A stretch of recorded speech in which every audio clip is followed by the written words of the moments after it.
Muy buenos días, gracias por acompañarnos en un nuevo Facebook Live de la República. Hoy tenemos el gusto de conversar con el señor Daniel Suchar, analista económico, con quien vamos a hablar un poquito sobre el Fondo Monetario Internacional, pero también sobre los números de déficit fiscal y la más reciente información que nos brindaba el Ministerio de Hacienda ayer. Bueno, muy buenos días, Daniel, y empezar por ahí, ¿no? Hablemos sobre el déficit fiscal, sobre el peso de la deuda. Ayer el gobierno, al filo de la tarde, nos daba una noticia importante, una noticia un poquito menos agorera, ¿no?, en relación con el déficit, al señalar que es de cerca de 8% del PIB y no de 9 o 10% del PIB como se creyó al término del 2020. Pero, Daniel, empecemos por ahí. ¿Qué significa esto y cuánto puede marcar el resto de la negociación con el Fondo Monetario Internacional? Primero, antes que nada, Esteban, muy buenos días. Muchísimas gracias por la información, por la invitación y ahorita la información que me estás dando como preámbulo, porque en realidad todo lo que ha sucedido en lo que llevamos del mes de enero ha sido una tensa calma que ha tenido el gobierno de Costa Rica, el país también como tal, puesto que las negociaciones con el Fondo Monetario Internacional son de alto calibre y cualquier información que pueda ir saliendo de cualquier ente gubernamental puede ser determinante para plasmar algún tipo de negociaciones mucho más sólidas o mucho más frágiles. En este caso, Esteban, nos estamos dando cuenta de información que se puede ver o se puede leer de dos maneras. Bien lo comentabas, se llega a un déficit fiscal primero histórico, pero no al que se estaba proyectando. Entonces, aquí es donde tenemos que empezar a desmenuzar qué fue lo que ocurrió a lo largo del año 2020, un año de pandemia, con los ingresos y con los gastos, y ver por qué este número no llega al 9,3 que se había proyectado inicialmente, pero sí hay números que son importantes, que tienen que ver con esfuerzos no solamente de recaudación, sino también de la parte del gasto. Y empiezo con la recaudación, por supuesto, no es un secreto para nadie, una recaudación menor a la del año pasado, y lo interesante acá es que el peso de la recaudación no es tan grave. O sea, cuando antes tenías un 14,78 del PIB, ahora te representa un punto porcentual menos, cuando podría haber sido mucho menor. Aquí se denota rápidamente que el impuesto de valor agregado y el impuesto sobre la renta de personas físicas es el que mantiene a flote el tema de la recaudación. Por eso es que es muy importante y hacemos mucho hincapié cuando hacemos las entrevistas con tus compañeros también de la República en el tema de el martillo y la danza, de cómo la danza sí te va a generar mucha más recaudación. Y por el otro lado de la acera, tenemos el tema del gasto, que acá el gobierno fue muy enfático diciendo tres cosas importantes. Uno, que el déficit fiscal fue de 8,34, acabamos de decirlo. Por el otro lado, el gasto sin intereses, porque el interés, ya lo vamos a comentar, fue menor al del año pasado. El gasto, digamos, la parte primaria en el tema de los intereses fue histórico, pero fue menor al proyectado. Y algo muy importante acá, lo acabas de mencionar, yo lo voy a volver a recapitular, es el tema de la deuda, que no llega al 70%. Si bien llega al 69%, en un punto porcentual sí hace la diferencia. Entonces, es aquí donde tenemos un panorama que podría mejorar lo que acabo de mencionar sobre el tema de las negociaciones con el Fondo Monetario Internacional. Esteban. Claro, viéndolo un poco en perspectiva, no son buenos números, a final de cuentas, pero sí son menos malos de lo que esperábamos. Ahora bien, me quedo con algo que decías, señales, hablabas de señales. Y en medio de una negociación con el Fondo Monetario Internacional, el presidente Carlos Alvarado pedía ayer a los diputados aprobar la ley de empleo público en el Congreso, por un lado, y por la tarde el gobierno anuncia que el déficit fiscal no es tan malo como se esperaba. Entonces, son señales tendientes a mejorar la posición del gobierno para negociar con el FMI. Completamente, Esteban. Mira que mucho hemos hablado a lo largo del 2020, inicio del 2021, que también hay que ver los esfuerzos que se están haciendo y los resultados. Y mira que en el tema del gasto por remuneraciones crece solo un 0,18%. Es el menor crecimiento en prácticamente 15 años que tiene las remuneraciones, y esto está muy apegado a el capítulo 3 de la red, digamos, de el plan fiscal. Entonces, eso le da un argumento a el gobierno nacional a decirle al Fondo Monetario Internacional que sí puede lograr las cosas. O sea, es como decirle, mira, yo te estoy prometiendo, pero ve cómo en el 2020 sí lo pude lograr, incluso en el tema de esta pandemia, que por supuesto, como acabo de mencionar, tiene un índole muy diferente a lo que pudo haber sido años anteriores, pero son cosas que se pueden ir, digamos, manifestando de forma positiva para que el gobierno tenga un poquito más de credibilidad, cosa que no tiene o no goza en estos momentos, y que estos números, como escuché ayer en redes sociales, justo ayer lo pusieron, o sea, como una forma de decir, qué casualidad que había que hacerlo ayer, como para hablarlo de la ley de empleo público, que se pidió desde el Ejecutivo Nacional que por favor se pueda agilizar todo esto, y el esfuerzo de recortar aún más los gastos. Entonces, estas cifras que estamos recibiendo ayer, que hoy estamos analizando acá en este Facebook Live, Esteban, son cifras que le van a ayudar a el gobierno a colocar un granito más de credibilidad a la hora de decir yo sí puedo hacerlo. Y bueno, y aquí están las cifras, claro. Por otro lado, Esteban, algo sucedió ayer en redes sociales en el cual mucha gente cuestiona si son verdad, si son mentiras las cifras, que no haya sucedido lo mismo que sucedió en el 2018, que en el photo finish, que dio menos del 6% el déficit fiscal, había sido por una artimaña contable, que se había dejado de contabilizar algunos gastos y se pasaron para el 2019. Entonces, existe todavía un pequeño fantasma con lo que sucedió en el 2018, pero en realidad, bueno, acá están las cifras, Esteban, y son las que estamos analizando hoy como documento oficial del Ministerio de Hacienda en estos momentos. Interesante lo que usted menciona a propósito de las redes sociales, y como nota al margen recuerdo también lo de el manejo heroico de las finanzas públicas, ¿no? En su momento. Daniel, pero digamos, en materia legislativa se está cocinando la ley de empleo público, vemos que se está haciendo a fuego lento, hay de repente reserva de los diputados sobre quién será el rector del empleo público, cómo frenar las convenciones colectivas y cómo establecer un salario global o un salario estándar para todos los trabajadores con iguales responsabilidades.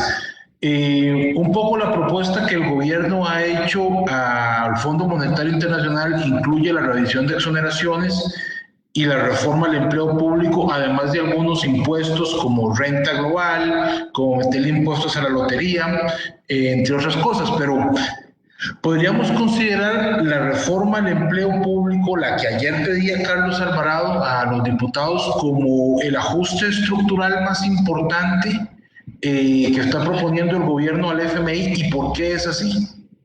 Te cuento, Esteban, que me voy a apalancar en una noticia que sale hoy en el Diario de la República, incluso también en el website, sobre el ahorro de los 300.000 millones de colones que se generaría con la ley de empleo público. Ese número, por supuesto, no se lo salta cualquiera, pero acá el tema es el ambiente que pueda haber para lograr llevar ese barco llamado Ley de Empleo Público a buen puerto. Acá lo que está sucediendo, Esteban, es que es una carta, como bien lo dijiste y me lo estás preguntando, yo mismo te lo voy a reafirmar, es la carta que se está jugando prácticamente todo el chance para decirle al Fondo Monetario Internacional que gracias a la Ley de Empleo Público o gracias a la implementación de esta ley vamos a poder tener incluso un 2,5% de ahorro de ese 4 puntos porcentuales que se le está prometiendo al Fondo Monetario Internacional. O sea, a diferencia de lo que habíamos escuchado y dialogado en septiembre, que prácticamente era un 80-20 apalancado en ingresos, ahora estamos viendo una balanza un poco más, bueno, un poco no, más inclinada hacia los egresos, pero prácticamente estás creando una necesidad, una dependencia de la ley de empleo público que hoy en día tiene un ambiente bastante ambiguo, no solamente en la Asamblea Legislativa, sino también en otros actores importantes como es el sindicalismo en Costa Rica, cosa que ya vimos el viernes pasado, reunión que también tuvieron con el Fondo Monetario Internacional y que casualmente varios líderes culparon directamente al Fondo Monetario Internacional y le avisaron que no iban a aprobar ninguna ley de empleo público, de hecho iban a hacer manifestaciones en la calle. Esto nos da a entender de que va a haber un viacrucis para poder llegar a buen puerto con la ley de empleo público como pilar fundamental, como carta de presentación al Fondo Monetario. Ahora, Daniel cree que eso es todo lo que hay que hacer. No, Esteban, acá hay una reforma del Estado que bien vos y yo hemos discutido anteriormente en otros espacios, que duerme el sueño de los justos porque tenemos 320 instituciones que están ahí y que muchas solapan no solamente responsabilidades, acciones, actividades, y hay que hacer algo con la reforma del Estado y está prácticamente olvidada. Esto es algo que con o sin el Fondo Monetario Internacional hay que hacer. O sea, nosotros lo que pasa es que estamos prácticamente diciendo que con el fondo es que vamos a salvar a Costa Rica. No, el fondo es una acción que se está tomando, pero no podemos decir que si no hay fondo no podemos hacer nada. Al contrario, Costa Rica, estas cifras que acabamos de repasar al principio de la entrevista tienen que ser mejoradas con o sin fondo, con o sin compromiso con el fondo. O sea, esto es un tema para un país que hay que reforzar. Y lo del fondo sencillamente es un compromiso internacional que estás obteniendo con un ente de esa envergadura. Esteban. Claro. Bien lo apuntas, Daniel, a propósito de los grupos sindicales opuestos a la ley de empleo público, tanto Rescate Nacional como USCO, como ANEP, como la gente de ANDE, como la gente del SEC, que estamos hablando ya de centrales de trabajadores grandes que engloban a maestros y funcionarios del sector salud, se han opuesto al proyecto de empleo público. Y uno esperaría que venga, pues,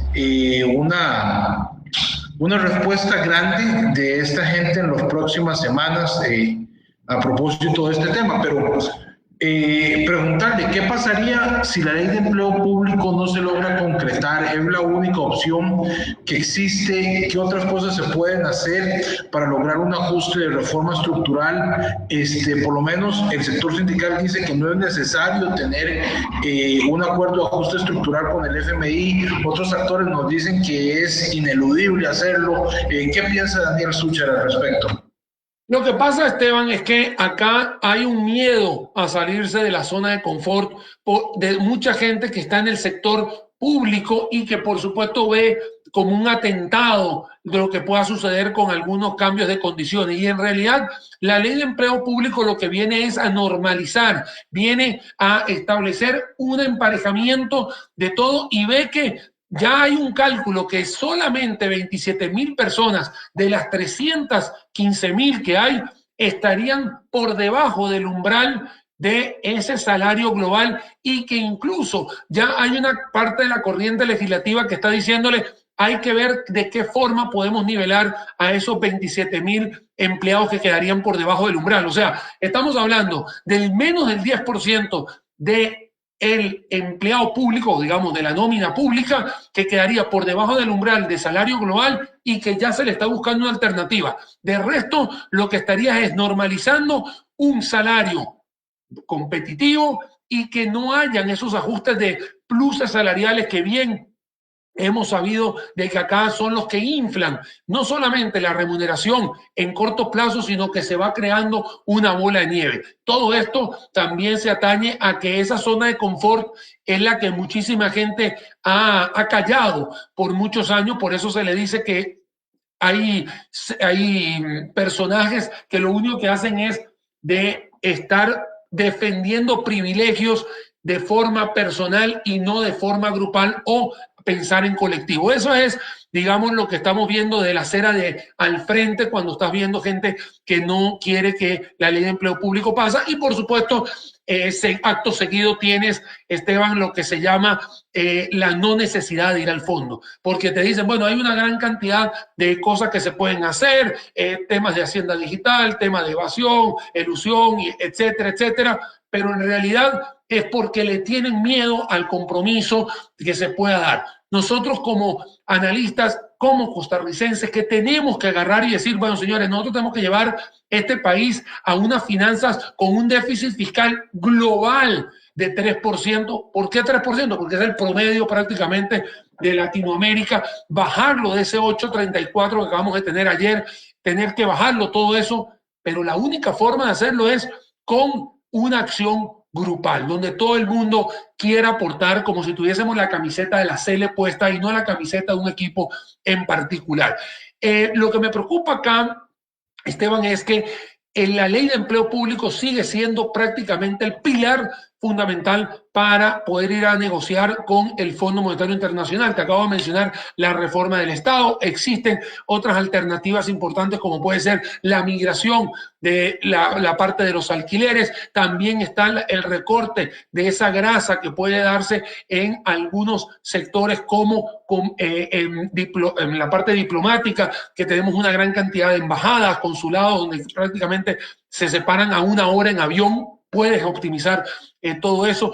Y por otro lado, podrías también optimizar, que ya se están haciendo y son esfuerzos que el gobierno en estos momentos lo ha mencionado, 150.000 millones y 177.000 millones de dólares para el año pasado y este año, que tienen que ver con capacitaciones, compras de algunos insumos, carros, vehículos que no se necesitan hacer. Todos estos son esfuerzos que la etiqueta política no juega, o por lo menos para mí, Daniel, no debe de jugar. En todo esto debe jugar la etiqueta país. Por el otro lado, Esteban, tienes un tema de ingresos que no se generan de la noche a la mañana. Mencionabas la renta global. Yo estoy de acuerdo con la renta global. De hecho, estaba en las mesas de diálogo cuando se votó a favor de eso. Pero la renta global no se puede dar si usted todavía no digitaliza Hacienda Digital. O sea, no le pone un reforzamiento a la Hacienda Digital. Entonces, tienes que empezar primero por ahí, y ese es el que también está encallado. Es ahí donde tú ves acciones que no se van a dar a corto plazo. Si bien lo de la lotería, como bien mencionabas, que a mí no me preocupa, de hecho, yo estoy de acuerdo poner el impuesto a la lotería.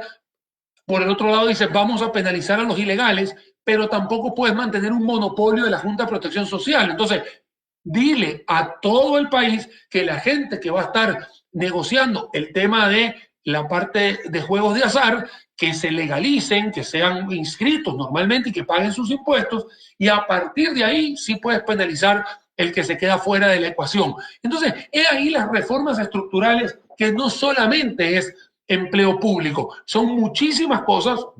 Obviamente por el tiempo no podemos dar el listado completo, pero son cosas que uno tiene que ir haciendo poco a poco y de forma paralela, Esteban, y prácticamente a veces no funcionamos así.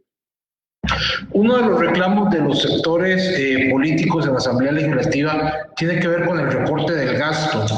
Y un poco usted se me adelantaba en la consulta. Básicamente ellos señalan de que no hay un recorte de gasto suficiente, y eso les hace dudar de medidas impositivas.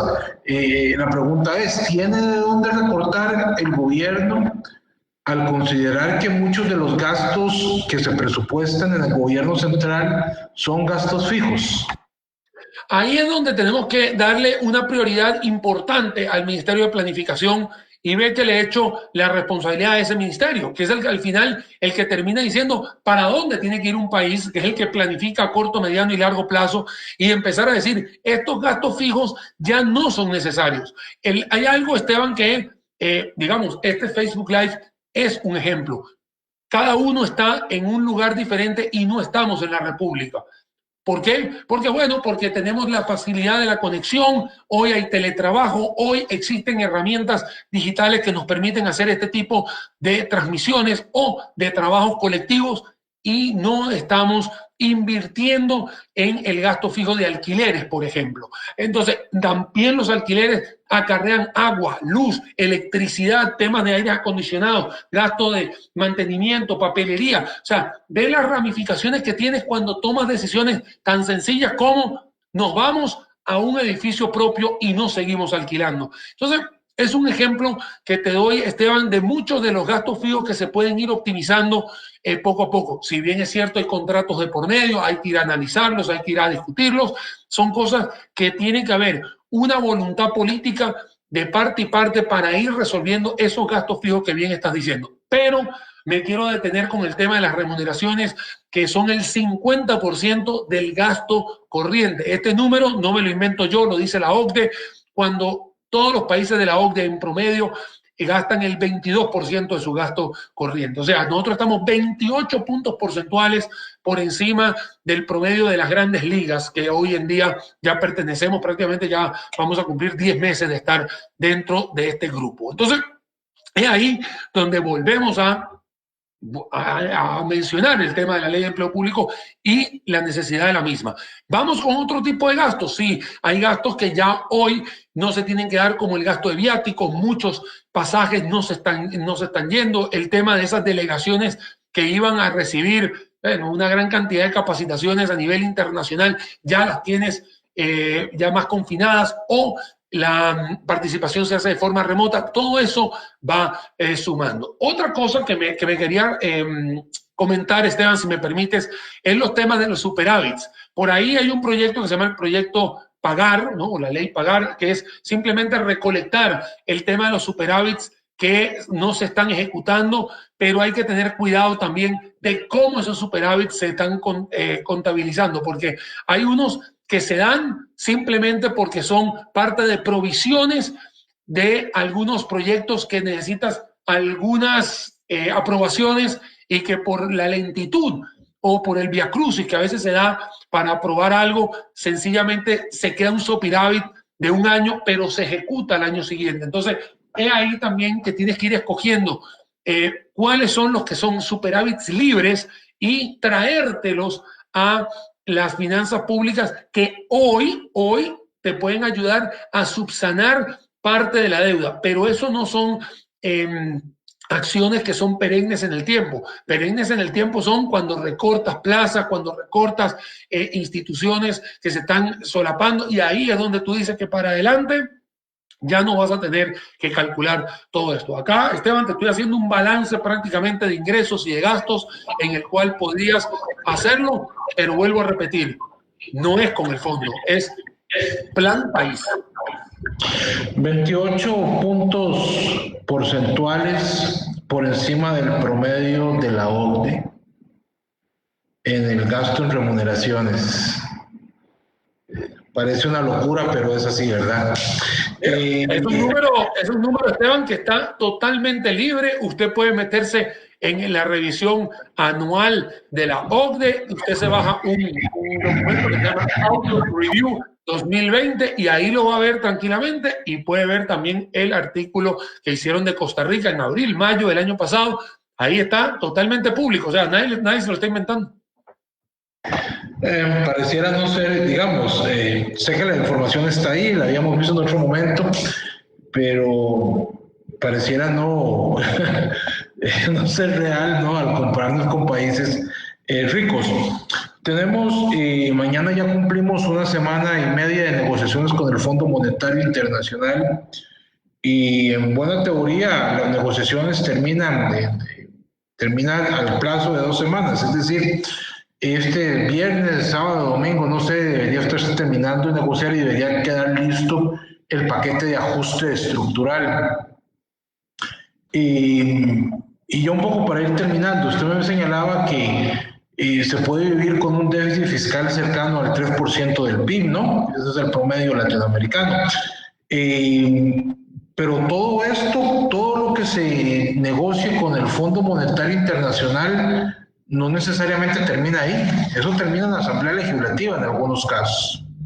Y de hecho, Esteban, para mí la reunión más importante es la que se va a presentar hoy con los jefes de fracción. Esa reunión que va a ir entre Fondo Monetario y jefes de fracción, porque al final ahí es donde termina decidiéndose si esa ley de empleo público que hemos repetido a lo largo de la mañana de hoy, si esa ley de las loterías, si esa ley de las exoneraciones, si esas leyes van o no tener ambiente político para darse.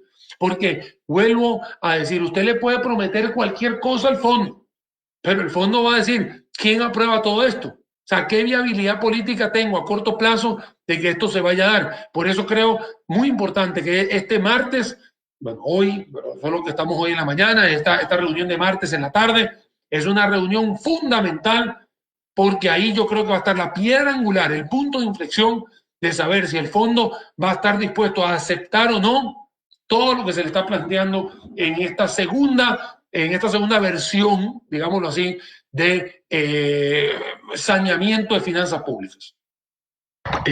Podríamos decir, Daniel, que a final de cuentas el gobierno de Carlos Alvarado resulta el facilitador, pero que a final de cuentas los que tienen el futuro del país en sus manos son los diputados, y en este caso la oposición, al ser una inmensa mayoría. En este caso, lo que más me preocupa a mí, más allá de que lo que estás contando, lo que estás mencionando, perdón, Esteban, yo te lo voy a confirmar, es así. A mí lo que me preocupa es el termómetro político que se sale de lo económico y que empieza a jugar también un papel fundamental de no querer aprobarle algo al gobierno o de llevarle la contraria. Mira que lo último que vimos en diciembre fue la negativa de ese préstamo de 250 millones de dólares del BID, que sencillamente por temas de politiquería, no se aceptó, y ahora se está lamentando porque tenían una tasa de interés bastante baja y que se podía haber hecho un canje de deuda bastante fácil y no se quiso hacer por tinte político y no por lo económico. Entonces, acá vuelvo a comentar. A mí lo que me preocupa es que este año es preelectoral, que mucha gente está teniendo termómetros políticos buscando una prácticamente a 11 meses, 12 meses de las elecciones presidenciales, y eso es lo que más me preocupa a mí, Esteban, cuando veo oposiciones simplemente por hobby y no por pensar en un país de que queremos sacarlo adelante, como te decía, con la camiseta de la Cele puesta. Si bien es cierto, no soy experto en política, pero tampoco soy ciego en lo que pasa. El gobierno no goza de una gran credibilidad, lo dije al principio del programa. Tampoco podemos agarrar y decir, bueno, porque queremos desprestigiar al gobierno, tenemos que desprestigiar al país. No, o sea, nosotros tenemos que buscar la forma de que esos números de Hacienda que dijimos al principio podamos sanearlos con o sin el fondo, con o sin el ejecutivo de turno. O sea, nosotros tenemos que tener un país que sea lo más sano posible, porque estos números son los que al final terminan siendo la carta de presentación para futuras inversiones, para inversores nacionales que siguen invirtiendo o no en Costa Rica, para una creación de más puestos de trabajo, para poder tener una calificación de riesgo mucho mejor. O sea, son cosas que debemos mencionar. He dicho en otros espacios, Esteban, de que esto a mí me encantaría que los diferentes diputados y los diferentes ministros, este gráfico, esta tabla que nosotros vemos como analistas, lo tengan pegado en su puerta y diciendo, bueno, estos son los indicadores que yo tengo que estar pensando todos los días para mejorarlos y no estar pensando en ver cómo deterioro la imagen de A, de B o de C. Claro. Nada más me queda por hacer una nota al margen. Casualmente ayer nosotros sacábamos una nota acá en el periódico donde solamente en el caso de Liberación Nacional hay al menos 10 precandidatos, ¿no? Ya un poco moviéndose por ahí con intenciones de sustituir a Carlos Alvarado a un año de las elecciones. Pero, y con esto terminamos, Daniel, este Facebook Live. Las sesiones extraordinarias del Congreso terminan en julio, es decir, el presidente tiene chance de hacer algo en estas sesiones extraordinarias. Mira, el presidente tiene una campaña política. Mira, el presidente de la República, al igual que todo el Ejecutivo Nacional, tienen y siempre han tenido una gran cantidad de aliados profesionales que le han dado gratuitamente todas las hojas de ruta para que tomen decisiones. Y exactamente esa parte que te acabo de decir es la que no estamos viendo o carece de tomas de decisiones fuertes.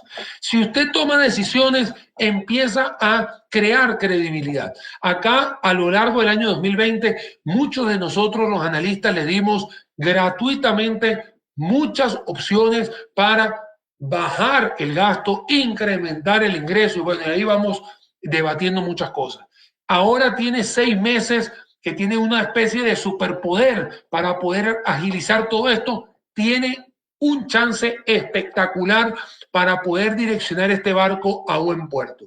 Esteban, si deja pasar esto y lamentablemente no toma decisiones, no estoy hablando las correctas, estoy hablando de tomar decisiones, se nos va a ir un año, que a partir de prácticamente agosto ya la gente empieza a pasar el switch, ya la gente empieza a ver quiénes son los próximos líderes o lideresas, y entonces la gente empieza a pensar en otra cosa. A mí me encantaría, lo he dicho a lo largo de este Facebook Live, que la ley de empleo público se pueda hacer real, pero la realidad tiene que ser en este año 2020, ¿por qué no antes de julio? Porque ya después se va a prácticamente a divergir, se va a diverger todo el tema, va a ser muy disperso, se va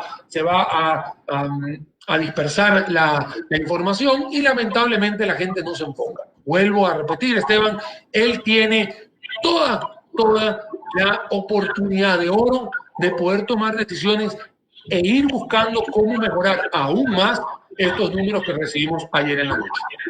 Genial, muy bien, Daniel, muy interesante todo lo que hemos conversado. Así está básicamente el panorama político y económico de este país, esperando, ¿no?, a lo que pase con el Fondo Monetario Internacional esta semana y ver efectivamente cómo van a reaccionar los diputados en los próximos meses, en las próximas semanas, y a ver si toman decisiones y logramos solventar el problema del déficit. Daniel, muchas gracias por acompañarnos y gracias a todos los que nos siguieron a través de este Facebook Live. Muchas gracias, Esteban, a ti por la invitación y un cordial saludo a todos ustedes. Fuerte abrazo y que pasemos todos un feliz día. Genial, gracias. Hasta luego a todos.